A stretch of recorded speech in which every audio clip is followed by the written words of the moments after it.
राज्य सरकारने मराठी बंधनकारक केल्यानंतर मुंबईतील अमराठी रिक्षा टॅक्सी चालकांनी मराठी भाषेचे धडे घेण्यास सुरुवात केली।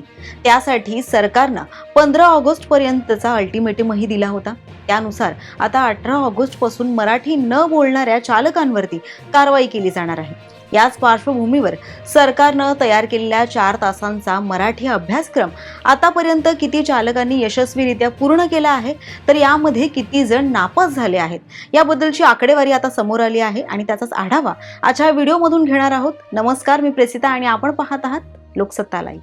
मुंबईत मराठी हिंदीचा वाद हा काही नवीन नाहीये।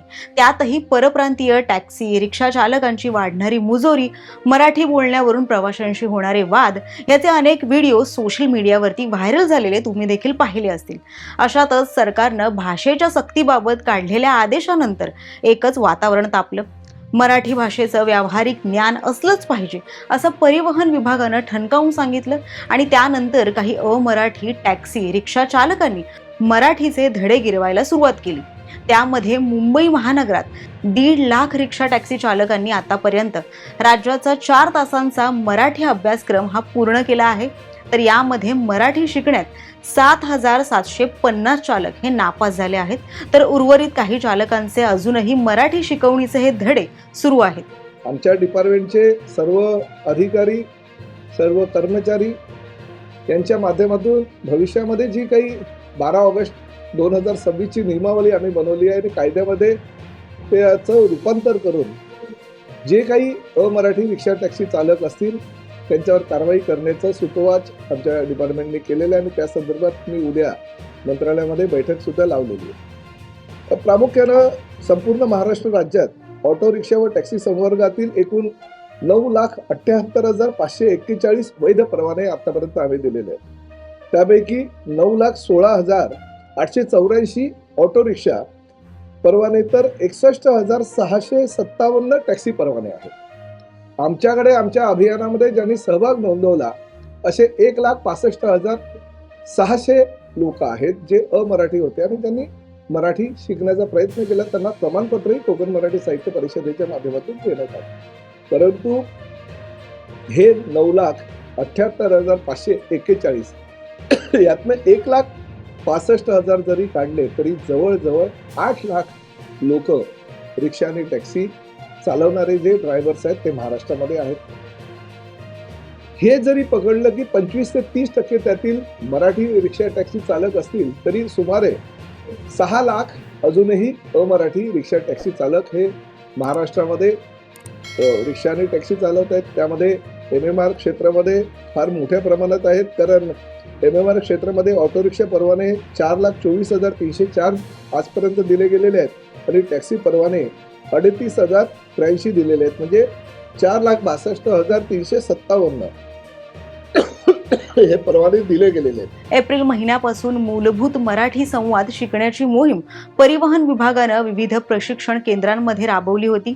114 प्रशिक्षण केंद्रांमधून सुमारे 2,000 भाषा प्रशिक्षकांनी 1.25 लाखापेक्षा अधिक चालकांना मूलभूत मराठी संवादाचं प्रशिक्षण दिलं।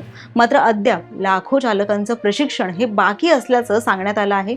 या चालकांचे परवाने 18 ऑगस्ट पासून 3 महिन्यांकरता निलंबित होण्याच्या कारवाईची टांगती तलवार अद्यापही या चालकांवरती कायम आहे। परिवहन विभागाच्या 114 प्रशिक्षण केंद्रांमध्ये असं प्रशिक्षण सुरू झालं असलं तरी चालकांची प्रवाशांशी असणारी अरेरावी, उर्मटबाजी आणि भाडे दाखवण्यासंदर्भातील तक्रारी मात्र कमी होण्याची शक्यता नसल्याचं काही प्रवाशांचं म्हणणं आहे।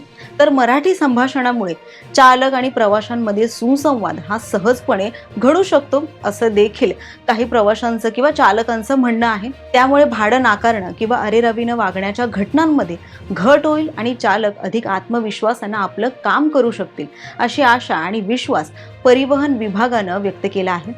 मुंबई महानगरात जवळपास 1.5 लाख रिक्षा टॅक्सी चालकांनी मराठीचं प्रशिक्षण घेतलं। आजही अनेक चालक हे मराठीचं शिक्षण घेत आहेत। मराठी न येणाऱ्या चालकांवरती 15 ऑगस्ट पासून कारवाई सुरू आहे अशी प्रतिक्रिया अतिरिक्त परिवहन आयुक्त आणि मराठी समितीचे अध्यक्ष रवी गायकवाड यांनी दिली आहे। 18 ऑगस्ट पासून ज्या रिक्षा, टॅक्सी आणि ॲप आधारित कॅब चालकांना मराठीचं व्यावहारिक ज्ञान नाही त्यांचं लायसन्स 3 महिन्यांकरता निलंबित केलं जाऊ शकतं, तर वारंवार उल्लंघन केलं असल्यास त्यांचं लायसन्स हे रद्द देखील केले जाऊ शकतं. त्यामुळे रिक्षा टॅक्सी चालकांसाठी मुंबईच्या वाहतूक कोंडीतून मार्ग काढण्यापेक्षा मराठी शिकणं हे अधिक महत्त्वाचं आहे. दरम्यान या मराठी शिकवणीला अनेक टॅक्सी रिक्षा चालकांनी सकारात्मक प्रतिसाद देखील दिला आहे. मराठीची परीक्षा उत्तीर्ण होणं हा आयुष्यातील आणखी एक महत्त्वाचा टप्पा आहे. 1985 पासून मुंबईत मी वास्तव्यास आहे. मला मराठी समजतं, पण फार बोलता येत नाही. 2 तास थांबलो पण नापास झालो. पुन्हा प्रयत्न करणार. शेवटी परीक्षा ही अनिवार्य आहे, अशी प्रतिक्रिया मूळचे जौनपूरचे असणारे रिक्षा चालक रामशंकर मिश्रा यांनी दिली आहे. दरम्यान सरकारनं हाती घेतलेला हा मराठी सक्तीचा मुद्दा काही महिन्यांपूर्वी तापला होता. आता सरकारनं या प्रकरणी कारवाई करण्यास सुरुवात केली आहे. मात्र सकारात्मक बाब ही आहे की यामध्ये काही रिक्षा आणि टॅक्सी चालकांनी मराठी शिकण्यासाठी पुढाकार घेतला आहे आणि ते सकारात्मक त्यासाठी प्रतिसाद देखील देत आहेत. दरम्यान ज्या चालकांनी अद्यापही मराठीचे धडे घेतले नाहीत त्यांच्यावरती सरकार आणखी कोणती कडक कारवाई करणार हे येत्या काळातच स्पष्ट होईल. या संदर्भातील अपडेट्स आम्ही तुमच्यापर्यंत पोहोचवत राहू. यासाठी लोकसत्ताच्या YouTube चॅनलला सबस्क्राईब करायला विसरू नका आणि पाहत रहा लोकसत्ता लाईव्ह.